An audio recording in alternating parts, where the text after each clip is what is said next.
RAB সৃষ্টির পর থেকে এই পর্যন্ত 35 জন র্যাব সদস্য তাদের দায়িত্ব পালনের ক্ষেত্রে গিয়ে নিহত হয়।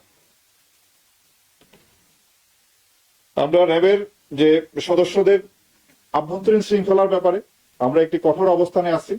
আমরা র্যাবের যে সমস্ত সদস্য তারা আইন হাতে তুলে নেওয়া কিংবা তারা যদি অপরাধ কর্মে জড়িত হয় আমরা তাৎক্ষণিকভাবে তাদের বিরুদ্ধে আমরা কঠোর ব্যবস্থা নেই।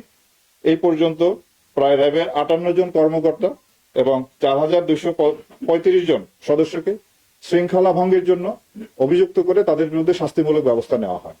এবং আপনারাও জানেন যে গত 5ই আগস্ট পরবর্তী অন্তর্বর্তীকালীন সরকার দায়িত্ব নেওয়ার পরে আমরা আমাদের র্যাব বাহিনীর কিছু সদস্য যারা অপরাধমূলক কার্যক্রমের সঙ্গে জড়িত হয় তাদের বিরুদ্ধে আমরা কঠোর ব্যবস্থা নেই। এই পর্যন্ত 16 জন সদস্য, গত 4 মাসে 16 জন র্যাব সদস্যকে আটক করা হয় এবং তাদের বিরুদ্ধে ডাকাতি, চাঁদাবাজি, মাদক ব্যবসার সাথে সম্পৃক্ততার অভিযোগে এবং ছিনতাইয়ের অভিযোগে তাদেরকে আটক করা হয় এবং তাদের বিরুদ্ধে ফৌজদারি মামলা দায়ের পূর্বক আইনানুগ ব্যবস্থা গ্রহণ চলতেছে।